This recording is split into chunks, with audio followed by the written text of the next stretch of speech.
Hi, I'm Stephanie Jaworski of JoyBaking.com. Today we're going to make a blueberry cake, also known as a blueberry buckle. And this is what it looks like.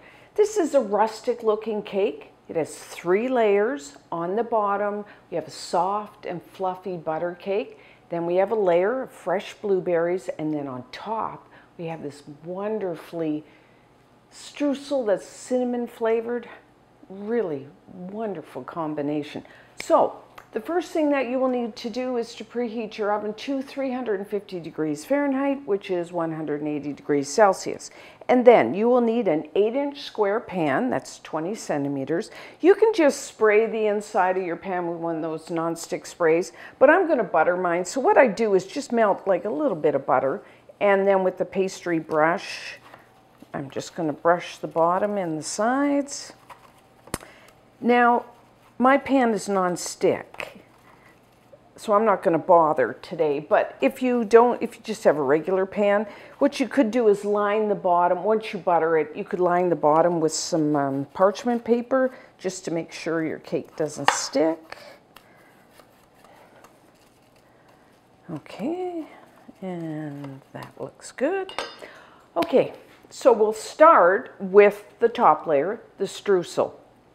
In a bowl, I have a third of a cup, which is 45 grams of all-purpose flour, plain flour.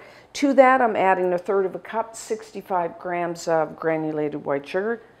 I know mine doesn't look white, it's just off-white, and that's because it's organic, but just the regular is fine too.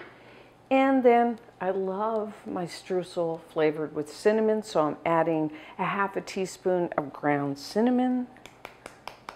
And I'm just gonna, with a whisk, you just use a fork or a spoon, just mix that together. And then you will need a quarter of a cup, which is 4 tablespoons or 55 grams. You want your butter cold, and I'm using unsalted, but you could use salted for this. And what I've done is cut it into little cubes because I want to cut the butter into the flour mixture. If you have a big block, it's harder to cut it in. Makes it a little easier if you have in little pieces. Now you can cut your butter into your flour mixture just with your fingers because you just want to work it until you have coarse crumbs. Or if you have one of these little handy tools, pastry blender I think it's called.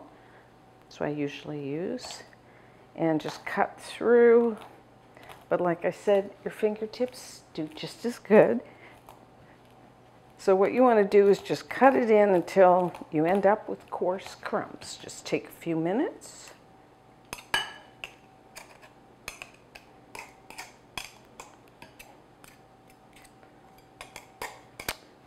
Try to keep your butter in the bowl. Okay, I think that looks good. Make sure, scrape your pastry blender.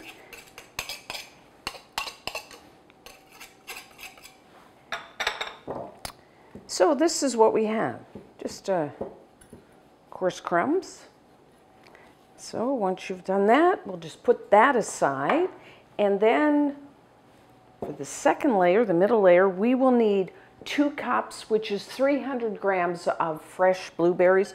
So what you want to do is wash them, of course, and then pick through. If there's any soft, mushy ones, just get rid of those.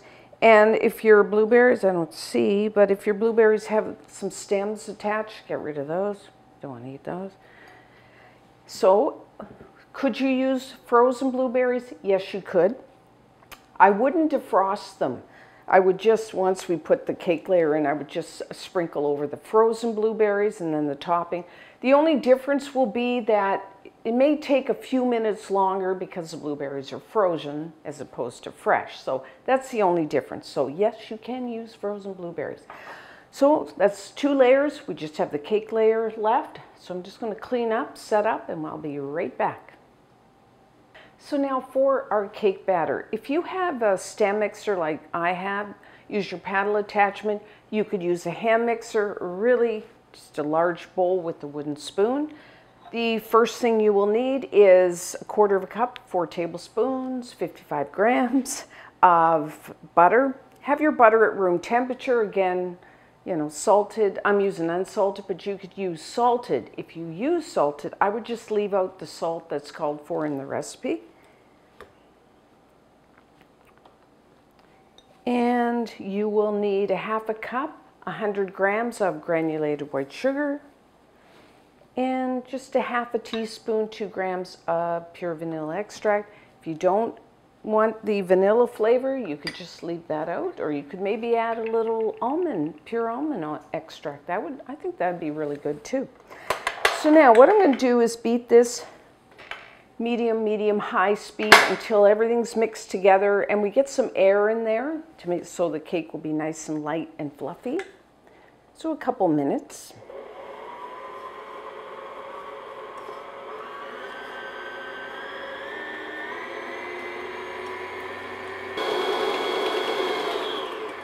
Okay. So as always, when you're making really any kind of batter, periodically stop and scrape down the sides and the bottom of your bowl. Want to make sure everything gets mixed together. And next, we are going to add 1 large egg. Have your egg at room temperature. A large egg out of the shell is 50 grams if you want to weigh.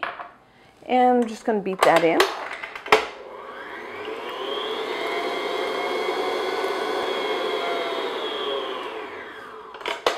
Okay. So now in a separate bowl, get that off there, I have 1 cup, which is 130 grams of all-purpose flour, plain flour. To that, I'm going to add 1 teaspoon, 4 grams of baking powder. That'll give our cake a little lift. And 1/4 teaspoon, 1 gram of salt. I'm using a fine kosher salt. You can just use a table salt. And like I said, if you used salted butter, I would just leave that salt out. And just whisk it, either with a little whisk, or you could just use a fork, spoon. Just want to make sure that baking powder and salt is mixed into our flour. So now what I'm going to do is add a little bit of flour, and then I'm going to alternate that with, altogether I have 1/3 cup, which is 80 milliliters, 80 grams of milk. Have your milk at room temperature. You could use like a whole full fat milk, or I'm actually using a 2% reduced fat because that's what I have in the house. Of course, if you use the full fat, your cake will be a little more rich tasting, but either way. So just put, you know, about 1/3 of your flour. I'm going to beat that in, you know, do it at low speed so the flour doesn't come up in your face.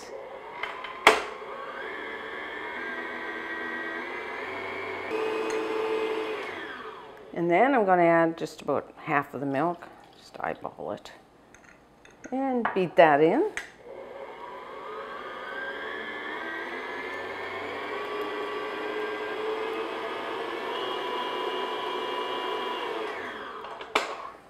And then a little more of my flour.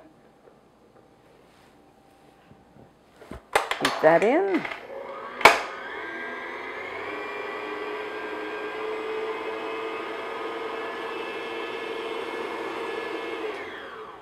Rest of the milk.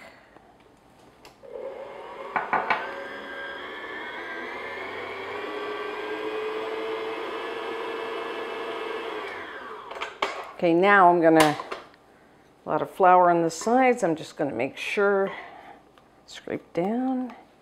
And then I'm gonna add and beat in the rest of that flour.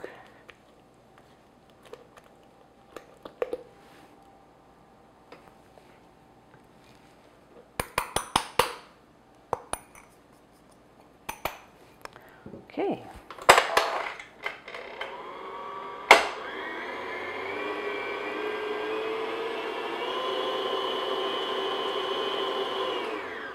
And we are done. It's not too bad. And that all to the side. Move my pan over. So now what we're going to do is put our cake batter first.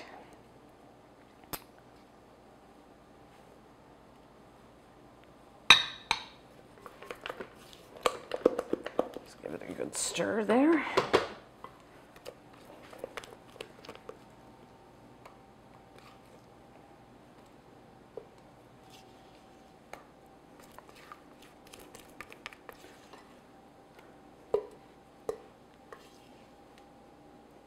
This is my mom's recipe. She made it when we were kids.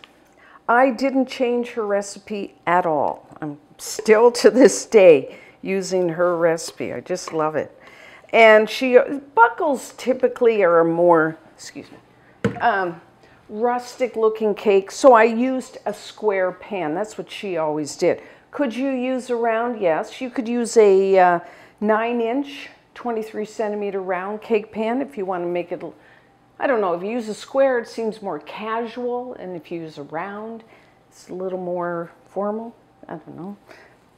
But I stick with the square, like my mom. So I'm just using an offset spatula. We just want to spread this out. You could just use a spoon, really. And, you know, my mom always made it just in the summer.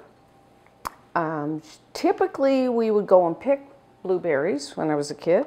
Wild blueberries, and then she'd let us eat some, and then she'd make this. But, you know, the store-bought, the cultivated ones are really good as well.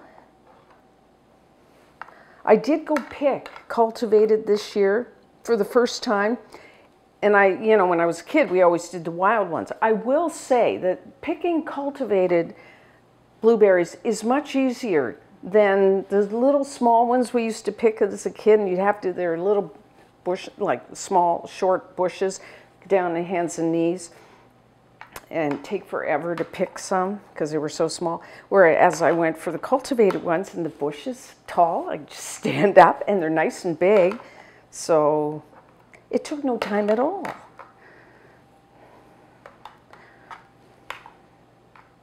Okay, that looks good. Kind of get it even.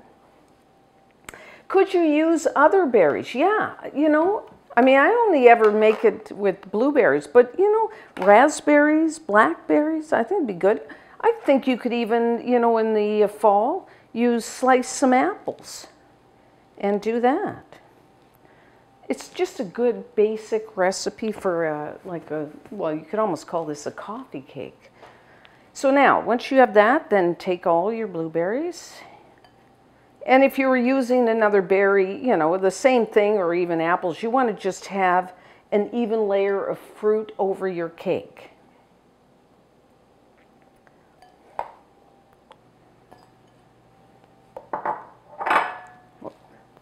Don't want to forget those. Okay, that looks pretty good. And then we have that wonderful, I love streusel. And if sometimes you have left, I'm just sprinkling it over top. If you, this is really good warm from the oven. It's good at room temperature. And then if I have leftovers, I put them in the fridge. And what's nice about when you put it in the fridge, that streusel turns hard and kind of crunchy, which I like too. Don't tell anyone, but I like it for breakfast. It's got fruit.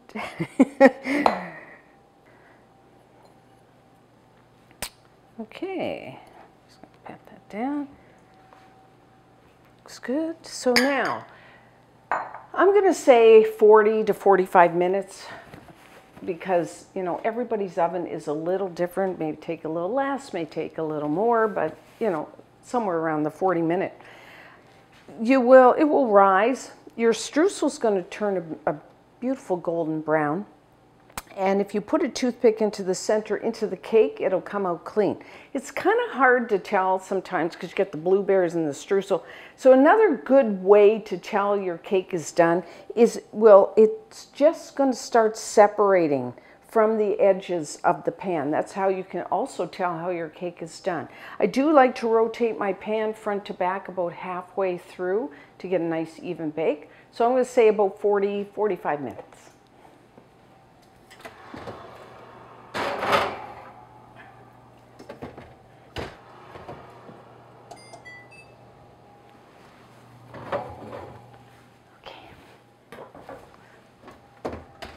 So our blueberry cake is done. Doesn't that look gorgeous? See the streusel topping, it's nice golden brown and blueberries. And then you can just barely see the cake is starting to come away from the sides of the pan. So that's a great way to know that the cake part is done, as well as you can do the toothpick test. So put your pan on a wire rack. We're going to let it cool down to like warm to room temperature. And then when we come back, we will try some. So we are now ready to cut a slice. It's still just a little warm. You can cut as big or as small pieces. I usually do 4 rows across, 4 the other way. So I would get about 16 pieces. And you can just wipe off your knife in between cuts.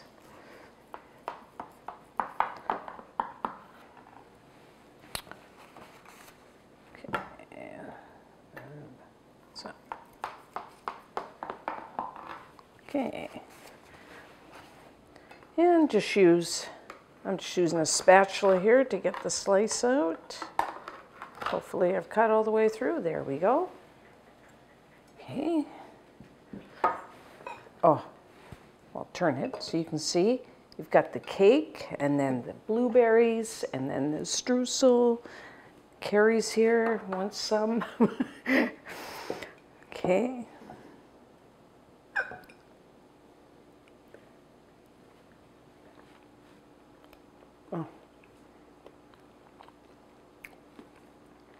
Like I said, this is my mom's recipe. So I've been eating this a long time. I'm not going to say how long, but a long time. And you know what? Like I said, I haven't changed the recipe. Still think it's a really good cake, or buckle, she would call. I've called it a blueberry cake on the site because a lot of people have never heard of a blueberry, the word buckle, so to not confuse people, I use the cake. But, oh, it's, you know what? It is so good. You have the butter cake on the bottom. It's soft. It's fluffy. And I like the proportions of the amount of cake to the blueberries and the streusel. It's not like a lot of cake. It's kind of pretty equal. And you got the blueberries turn nice and soft and juicy. And then that streusel on top. Freshly baked, and then, like I said, if you store it in the fridge, like right now, it's kind of crisp and crumbly, which I really like. And I like the little bit of, I think a little bit of ground cinnamon goes with blueberries and the cake. It's just, I think it is like the perfect summer dessert. Well, actually, I think you could any time of the year. Like I said, you can have it warm from the oven, room temperature, cold. I'm not against, like everything's better with a little bit of vanilla ice cream or whipped cream, so I'm not against that, never have been. You could even freeze this, really good, and just defrost it in the refrigerator overnight. So you must make it, and until next time, I'm Stephanie Jaworski of JoyBaking.com.